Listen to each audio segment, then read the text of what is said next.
सतीशनगर गांव में पीताम्बर सेठ अपनी पत्नी बिमला और 2 बेटियों आस्था और साटा के साथ रहता था।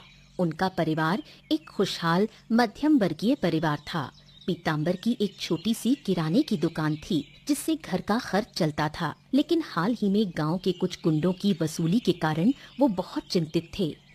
इतने परेशान क्यों लग रहे हो? दोपहर में घर पर खाना खाने भी नहीं आए। सब ठीक तो है? हाँ, क्या कहूँ, जब मन में शांति न हो तो भूख भी मर जाती है। आजकल कुछ चिंता में डूबा हुआ हूँ। क्या हुआ? किस बात की चिंता कर रहे हो? बात यह है कि गांव में पिछले कुछ दिनों से वसूली करने वालों की संख्या बढ़ रही है। अगर चंदा देने से मना करो तो हाथ उठा लेते हैं। अब मजबूरी में फिर देना पड़ता है, क्या करें? तो तुम सब दुकानदार मिलकर पुलिस में शिकायत क्यों नहीं करते? अरे आजकल पैसे से सब बिक जाते हैं, सब पैसे के लालची हैं। वो चालाक गुंडे पुलिस को भी खरीद चुके हैं। ये कैसा नया संकट आ गया? हम तो अपने तरीके से दुकान चलाकर शांति से जी रहे थे, अब फिर नई मुसीबत सिर पर। अब जो कमाते हैं उसका आधा गुंडे ले जाते हैं। ऐसे में कैसे घर चलेगा? पैसों की चिंता मुझे नहीं है, पर तुम्हें कुछ हो गया तो मैं क्या करूंगी? अब मैं कोशिश तो करता हूँ, लेकिन जिस तरह से गांव में अन्याय बढ़ रहा है, कुछ ही दिनों में शरीफ लोगों के लिए रहना मुश्किल हो जाएगा। अगर हालात और बिगड़ गए तो शायद गांव छोड़कर कहीं और जाना पड़ेगा। गांव में बढ़ती अराजकता ने पीताम्बर और बिमला को अपने भविष्य को लेकर सोचने पर मजबूर कर दिया। आस्था और शारदा दोनों पढ़ाई में होशियार और संस्कारी थीं। पढ़ाई के साथ साथ खेल कूद और घर के कामों में भी निपुण थीं। उनके लिए उनके माता पिता ही सब कुछ थे।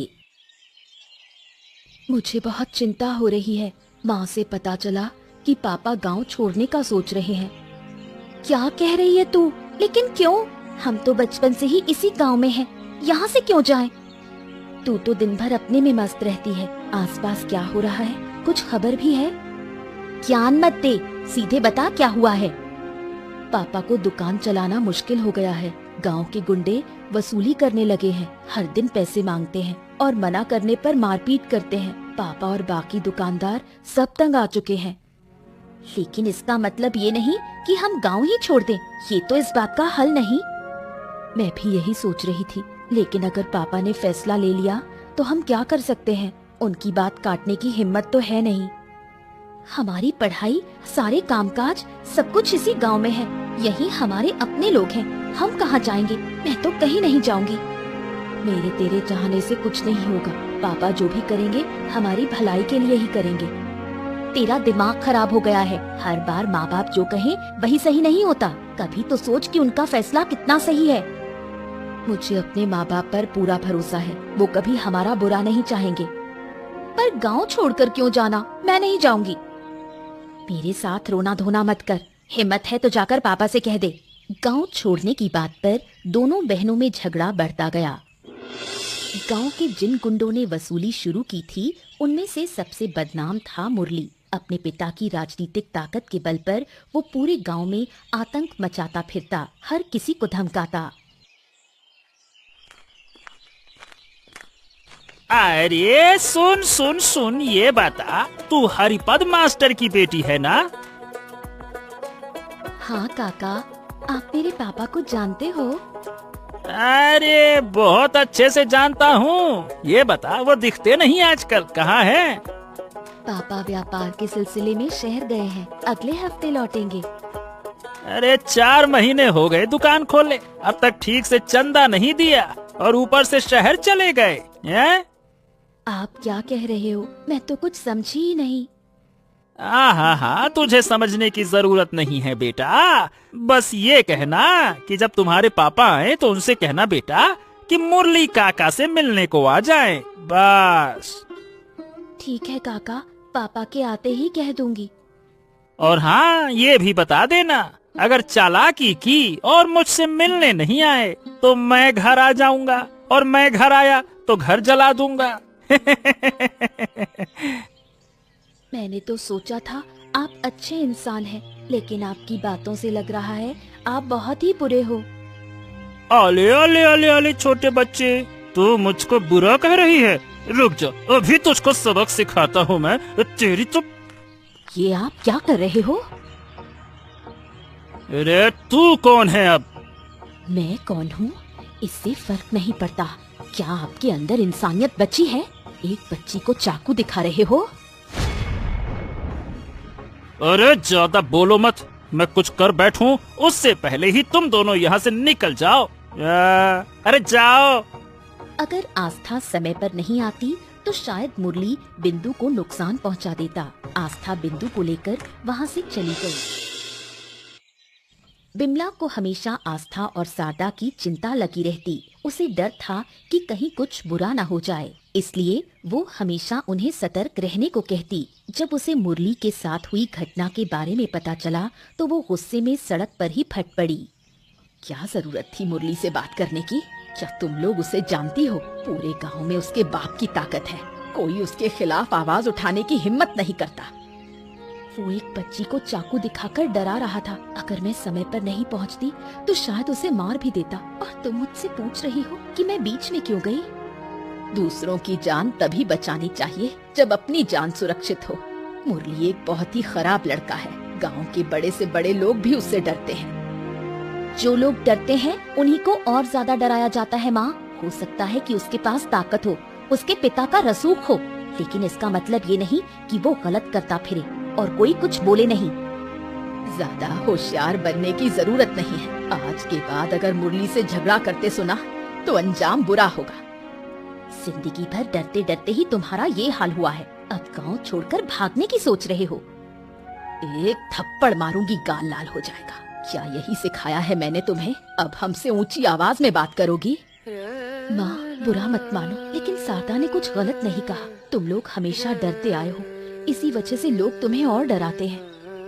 अभी तो सिर पर माँ बाप का साया है, इसलिए ये सब बातें इतनी आसानी से कह रही हो। अगर हम ना होते तो दुनिया की बेरहमी समझ में आती। इसी बेरहम दुनिया में हिम्मत से लड़ना पड़ता है, डर से नहीं।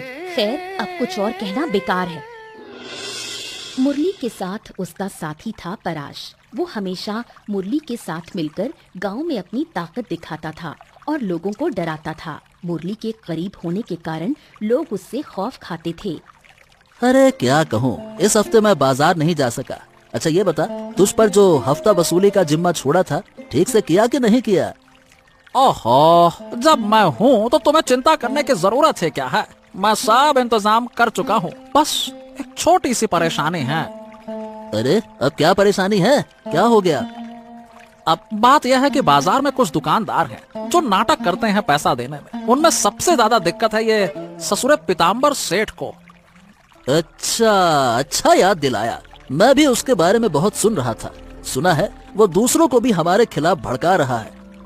और नहीं तो क्या, बूढ़े को कुछ ज्यादा ही पंख लग गए हैं। पैर कबर में लटके हैं, लेकिन मुंह बहुत चल रहा है। लगता है कि अब उसके पंख काटने पड़ेंगे। और नहीं तो क्या, अगर वो ज्यादा ही उड़ रहा है तो एक काम करते हैं, उसको उड़ा देते हैं। मुझे उड़ते हुए शिकार करने में ही बड़ा मजा आता है। सही वक्त पर ऐसा वार करूंगा ना कि हिल भी नहीं पाएगा। तुम्हारे फैसले पर भला सवाल कौन कर सकता है। और नहीं तो क्या, पहले शहर के काम निपटा लो, फिर उस बुढ़े को देखता हूँ। चंदा नहीं देगा वो, बड़ा आया, बहुत बढ़ गया है ना। ठीक है। मुरली के शहर जाने की खबर सुनकर पीताम्बर गांव छोड़ने का फैसला करता है। जान के डर से बिमला भी मान जाती है, लेकिन आस्था और शारदा इस फैसले से खुश नहीं थी। बस कुछ ही दिन में सालाना परीक्षा शुरू होने वाली है और अब हमें गांव छोड़ना पड़ रहा है। कितना बड़ा नुकसान है मेरे लिए। मुरली जैसे इंसान की वजह से हमारी जिंदगी बिखर गई, वरना हम सालों से चैन से जी रहे थे। बहुत समझाया मैंने पापा को, लेकिन उनमें वो हिम्मत ही नहीं कि मुरली का सामना करे। गांव के सारे पुलिस वाले भी पैसे खाकर चुप हैं। जब कानून ही बिक चुका है तब आम आदमी क्या कर सकता है। इस गांव की मिट्टी, इसके रास्ते मैं इन्हें कभी भूल नहीं पाऊंगी। क्या पता अब की बार जो जाएं फिर कभी लौटना हो या ना हो। नहीं जानती कहाँ जाएंगे, क्या होगा, पहचान भी शायद खो जाएगी। बहुत डर लग रहा है। सबसे बड़ी चिंता है अगर हमारी पढ़ाई बंद कर दी गई तो फिर हमारा क्या होगा।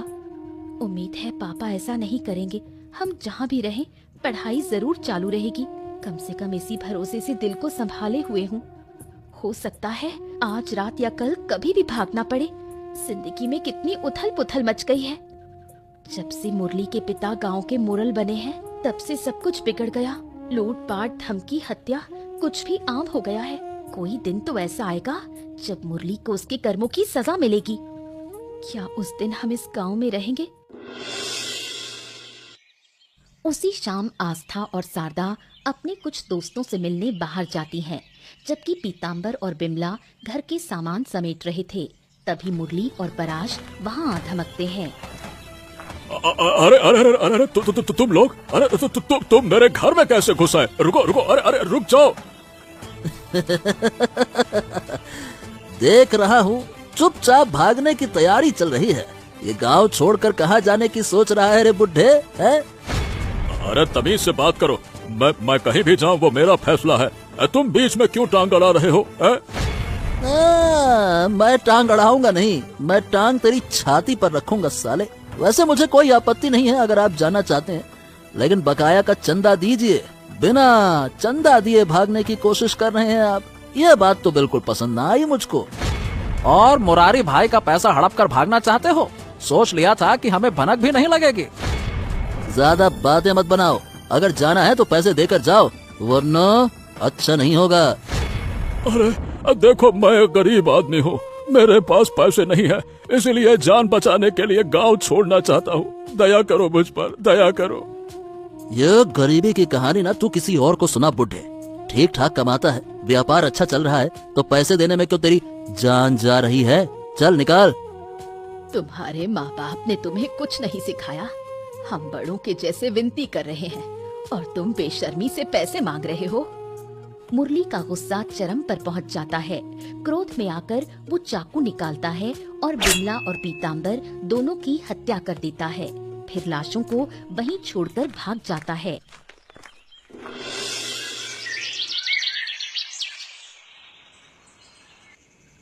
रात को आस्था और शारदा अपने दोस्तों को विदा करके जब घर लौटती हैं, तो अपने माता पिता की लाश देखकर जैसे उनके पैरों तले जमीन खिसक जाती है। यहाँ तक कि शारदा तो होश ही खो बैठती है। होश में आने के बाद वो आसपास के लोगों को बुलाती है। कल ही तो हम इस गांव को छोड़ने वाले थे, सब कुछ पीछे छोड़ने वाले थे। ऐसा कौन दुश्मन था जिसने हमें ये बड़ा नुकसान दे डाला? हमारी इस दुनिया में माँ बाप के सिवा कोई नहीं था। अब हम जिंदगी भर के लिए अकेले हो गए। शाम को माँ से लड़ झगड़ कर निकली थी। कभी नहीं सोचा था कि लौटकर ये दृश्य देखने को मिलेगा। हे ऊपर वाले, हमें इतनी बड़ी सजा क्यों दी? क्यों हमें तबाह कर दिया? अगर हमें जरा भी अंदाजा होता कि घर लौटकर ये देखने को मिलेगा तो हम कभी नहीं जाते। हम माँ बाप को बचा नहीं पाए, माफ कर देना हमें। आस्था और शारदा के विलाप से वहाँ मौजूद हर किसी का दिल भारी हो गया। सभी उन्हें दिलासा देने की कोशिश करते हैं। शारदा सदमे में बार बार बेहोश हो रही थी। फिर पुलिस आकर लाशों को अपने साथ ले जाती है। अब क्या करेंगे दीदी? इस दुनिया में हमारा तो कोई अपना नहीं रहा। हम माँ बाप को नहीं बचा पाए, लेकिन उनके कातिलों को ढूंढ निकालना हमारी जिम्मेदारी है। हम खुद ही खोजेंगे कि ये जघन्य काम किसने किया। तू सही कह रही है दीदी, जिसने भी किया हो, अगर वो सामने आ जाए तो टुकड़े टुकड़े कर दूंगी। गुस्से में होश खो बैठना ठीक नहीं। कोई ना कोई जरूर होगा जो हमारी मदद करेगा। हमें शांत दिमाग से इसका पर्दाफाश करना होगा। इतने दुख भरे माहौल में भी दोनों बहनें दृढ़ निश्चय करती हैं कि माँ बाप के कातिलों को किसी भी हालत में ढूंढ निकाला जाएगा। गुस्से में पीताम्बर की हत्या करके भाग तो गए, लेकिन मुरली के मन में डर बैठ गया था, क्योंकि उसने इससे पहले कभी हत्या नहीं की थी। वो और परेश गांव छोड़कर किसी और जगह छिप जाते हैं। अरे कितनी बार तुझसे कहा था कि हर वक्त गुस्से में चाकू निकालना बंद कर। अब देख तूने क्या कर डाला। अरे कुछ ही दिनों में गांव में मुखिया का चुनाव है। अगर पिता को पता चल गया कि मैंने ऐसा कुछ कर दिया है तो वो मुझे जान से मार देंगे। बिल्कुल मारेंगे, इसमें कोई शक नहीं है। अगर गांव वालों को पता चल गया कि इसके पीछे तेरा हाथ है तो तेरे पिता को कोई वोट नहीं देगा। अरे यार अब डांट मत, कोई समाधान बता, समाधान। मैं इस झमेले से कैसे निकलूं ये बता। समस्या तो मुझे भी पता है। हर बार तो कुछ मुसीबत करता है, फिर मुझसे ही मदद की उम्मीद रखता है कि रास्ता निकालूं। अभी तेरे पिता को कुछ नहीं बताया जाएगा, वरना मामला बिगड़ जाएगा, समझा? अबे अगर उन्हें ना बताऊंगा तो मुझे इस मुश्किल से निकालेगा कौन? जितना हम डर रहे हैं वैसे उतना डरने की बात है नहीं। अभी तक किसी को कुछ भी पता नहीं है कि हत्या हमने की है। गांव के लोग जानते ही हैं कि हम बाहर हैं, बस। हाँ, ये बात तो मैंने सोची ही नहीं थी। अगर सबको लगे कि हम गांव में ही नहीं थे तो हम पर शक नहीं जाएगा। बिल्कुल सही कहा। सुबह होते ही हम गांव लौटेंगे और ऐसे बर्ताव करेंगे जैसे कुछ हुआ ही नहीं। और ये तेरा जो चाकू है ना, उसे यहीं कहीं जमीन में गाड़ दे, बस। ये हुई ना बात। अगर हम सुरक्षित हैं तो पिताजी के चुनाव में कोई अड़चन नहीं आएगी। ये लो भैया, बच गए। खुद को निर्दोष साबित करने और सब कुछ छुपाने के लिए वो हर तरह की तैयारी करने लगे।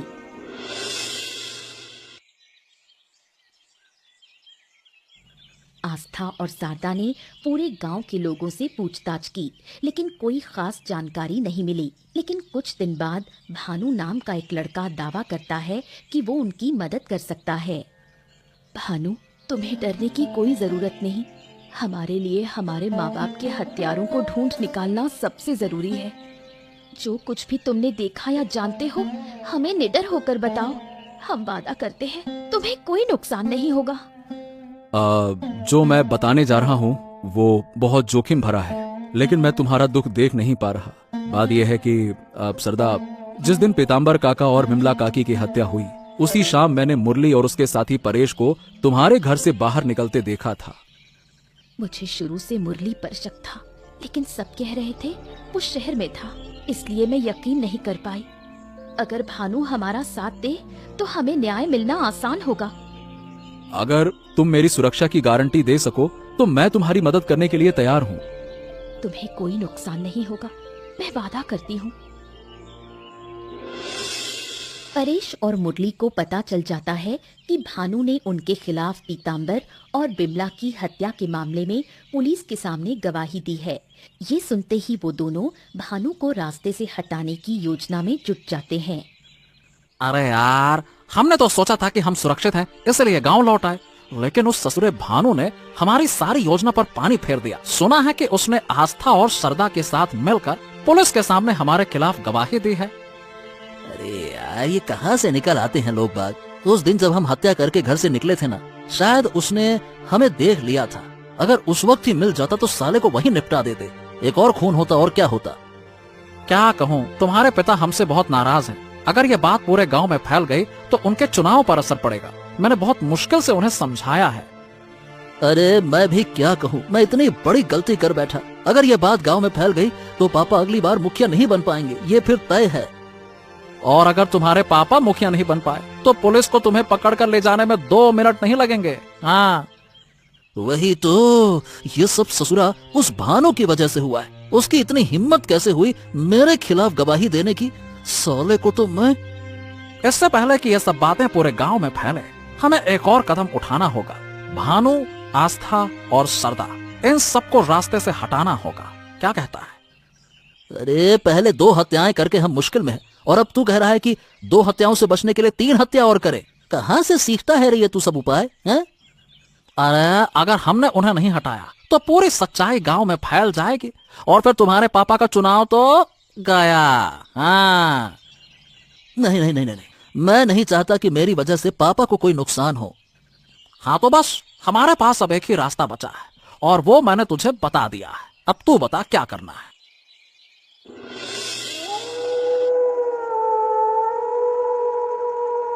भानु सो रहा था, लेकिन उनके आने की आहट से वो जाग उठा। सामने उन्हें देखकर उनके पैरों तले जमीन खिसक गई। हाँ, अरे तुम लोग इस वक्त यहाँ? दरवाजा तो बंद था, अंदर कैसे आए? हमें देखकर क्या तेरी जान निकल गई? देखो तो सही, पैंट गीली हो गई क्या? मुरली को अंदर आने के लिए दरवाजे की जरूरत नहीं होती। एक रास्ता बंद हो तो वो 100 रास्ते बना लेता है।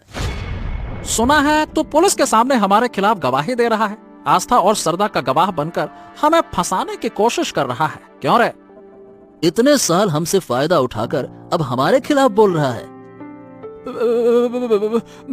मुझे माफ कर दो मुरली दादा, मुझसे गलती हो गई। मैं कसम खाता हूँ अब आस्था और सरदा का साथ नहीं दूंगा। कसम से बोल रहा हूँ। मैं पुलिस से जाकर कह दूंगा मैंने जो बोला वो सब झूठ था। मैंने आस्था और सरदा के बहकावे में बोला। सही में मुझे माफ कर दो, माफ कर दो। सिट्टे पट्टे टाइट हो गए ना तेरे। अब इन बातों का कोई फायदा नहीं। जो होना था हो चुका। अब तुझे अपने कर्मों का फल भोगने का समय आ गया है। मरने से पहले कोई आखिरी इच्छा हो तो बता दे। मैं वादा करता हूँ मैं गांव छोड़ दूंगा, कभी वापस नहीं लौटूंगा। प्लीज मुझे छोड़ दो, मुझे छोड़ दो। बहुत हो गया, परेश पकड़ इसको। पुलिस के कुछ सिपाही समय पर वहां पहुंच जाते हैं और मुरली और परेश को रंगे हाथों पकड़ लेते हैं। आस्था और शारदा को न्याय मिला। वो अपने भविष्य को लेकर चिंतित थीं। तभी आस्था का मौसेरा भाई प्रणव उनसे मिलने आता है। प्रणव दादा, तुम आज अचानक? मम्मी पापा के अंतिम संस्कार के बाद तो कभी आए ही नहीं। हाँ, जब भी इस घर में आता हूँ पीताम्बर मामा और विमला मामी की यादें सामने आ जाती हैं। बहुत दर्द होता है, इसीलिए कभी आ नहीं पाया। हमें न्याय मिल गया दादा। नए दरोगा बाबू और हमारी मेहनत से हम माँ बाप के हत्यारों को सजा दिला पाए। मैं ना आ सका, लेकिन सब जानता जरूर था। तुम्हारे माता पिता धन्य है जो तुम्हारे जैसी बेटियां उन्हें मिली। पूरे गांव में तुम्हारी बहादुरी की मिसाल दी जा रही है। माँ बाप ने हमेशा सच का साथ दिया, कभी किसी का बुरा नहीं किया। उनके हत्यारों को सजा दिलाना हमारा फर्ज था। तुम्हारी वजह से गांव मुरली और उसके बाप के आतंक से आजाद हुआ है। लेकिन अब आगे क्या होगा? हम अपना भविष्य कैसे संवारें, यही समझ नहीं आ रहा। हाँ, इसी का हल देने आया हूँ। ये जमीन के कागज हैं जो पीताम्बर मामा ने खरीदे थे। साथ में 10 लाख की बीमा राशि भी छोड़ी थी। उन्होंने कहा था कि अगर उन्हें कुछ हो जाए तो ये सब तुम्हें दे दूं। ये सब जानकर आस्था भावुक हो जाती है। 1 साल बीत जाता है। पीताम्बर द्वारा खरीदी गई जमीन पर छोड़े गए 10 लाख रुपए से आस्था और शारदा एक बड़ा रेस्टोरेंट खोलती है। देख शारदा, किस्मत कैसे बदल गई। आज हमारे पास सब कुछ है, लेकिन जिनके होने से ये सफलता और भी खास हो जाती, वही हमारे साथ नहीं है। बिल्कुल दीदी, पिछले 1 साल की मेहनत और लगन का ही नतीजा है ये हमारा रेस्टोरेंट। अगर माँ और पापा आज जिंदा होते तो हमारी ये सफलता देखकर उन्हें कितना गर्व होता। जब तक माँ पापा थे हमारे हिस्से में सिर्फ तंगी और तकलीफ ही थी। आज जब हम बेहतर जिंदगी जीने लायक हो गए हैं तब वो हमारे बीच नहीं है। एक अफसोस हमेशा रहेगा कि माँ पापा हमारे ये अच्छे दिन नहीं देख पाए। जब वो थे तब हम छोटी छोटी बातों पर उनसे बहस करते थे, उन्हें समझने की कोशिश नहीं की। आज समझ में आता है कि माँ बाप के बिना दुनिया कितनी कठिन है। मैं दुआ करती हूँ कि इस दुनिया के सभी माँ बाप हजारों साल जिए। ऊपर वाला किसी भी बच्चे से उसके माँ बाप को इतनी जल्दी न छीने। अब हमें और भी मेहनत करनी होगी इस बिजनेस को और ऊंचाई तक ले जाने के लिए। हमें बीते समय की छाप से निकलकर अपना भाग्य खुद लिखना होगा। बिल्कुल सही कहा तूने, हम एक दूसरे की ताकत हैं। हम दोनों बहनें मिलकर हर मुश्किल को पार कर लेंगे। लेकिन मैं सोच रही थी कि हमारे इस नए रेस्टोरेंट का नाम क्या रखा जाए। जिनकी मेहनत की कमाई से ये रेस्टोरेंट खड़ा हुआ है, माँ और पापा, उन्हीं के नाम पर इसका नाम रखा जाएगा। आज की ये खुशी, ये सफलता, सब कुछ मैं माँ पापा को समर्पित करती हूँ। वो दोनों अपने नए रेस्टोरेंट की तरक्की के लिए दिन रात मेहनत करने लगती हैं।